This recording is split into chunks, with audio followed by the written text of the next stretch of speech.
So, I'm over here eating a sandwich, yeah? And I see that my Macbeth video I made has over 1,000 views. Yeah. I thought to myself, since it's such a good idea, I might as well do it one more time.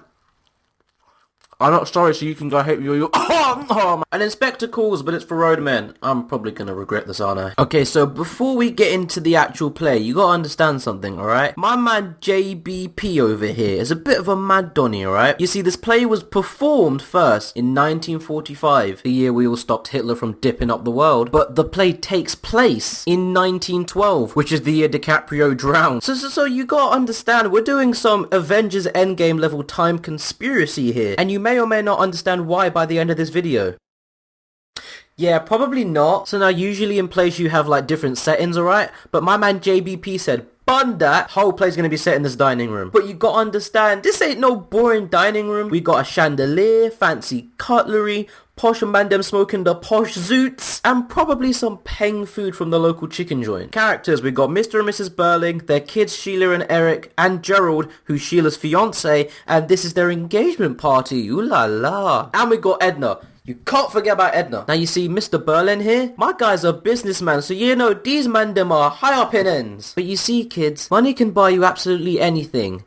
Except for a brain. Cause Mr. Berling is saying things like, there's no chance of war, and the Titanic was absolutely unsinkable. And we all know how that went. You're a donut! You're so stupid! So anyway, things are all fine and dandy when all of a sudden...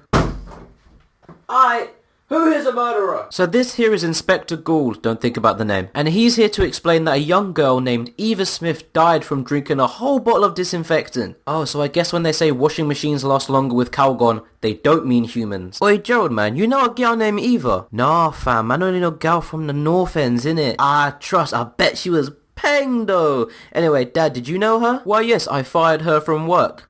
You what? So it turns out that Eva Smith did actually work at one of the Burling's factories, and her and some of her galdom asked if they can get some more pee. But Mr. Burling said, psh, you want a raise? Nah fam, get out. Now we know she couldn't have just died from that, so the inspector then turns to Sheila for some more evidence. Hold on a quick minute fam, you think you can get the galdem involved in this madness? Ain't happening mate, you ever come at my daughter again, I'll fully shank you up fam. But Sheila isn't innocent here either. After getting fired from the factories, Eva then worked at a fashion shop, where Sheila got her fired. Again! Nah fam, this girl was trying to look all peng in the dresses, man. So I told my girl Shaniqua, now get this chick out my face, fam. What you trying to say? I don't think you have the facilities for that, big man. But it gets worse, fam, because you know the summer where Gerald said he was working all the time?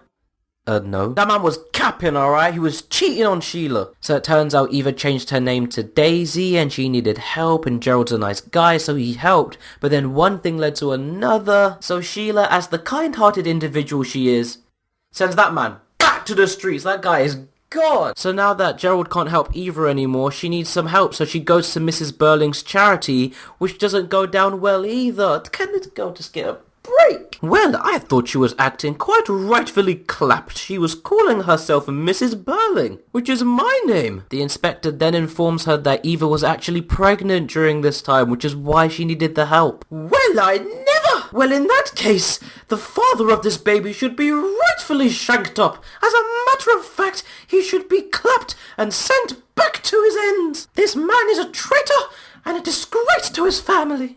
Absolute madness. Well, what do you expect? Gyal was paying, I was waived. Plus, I also had to steal some of Dad's money, so you know. You what? So now we know they're all involved, everyone starts blaming each other. I'm tired, I'm hungry, I want to go to bed. This is all class, I can't leave this house. Alright, everybody shut up. You kicked her out of work because you're selfish.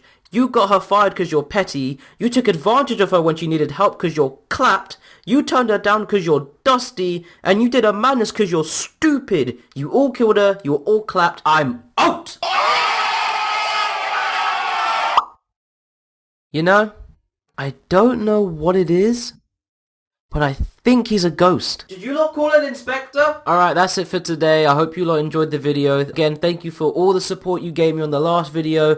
Go stream my EP now. Take care and don't die. Whew. Oh my gosh, I've been recording for 2 hours?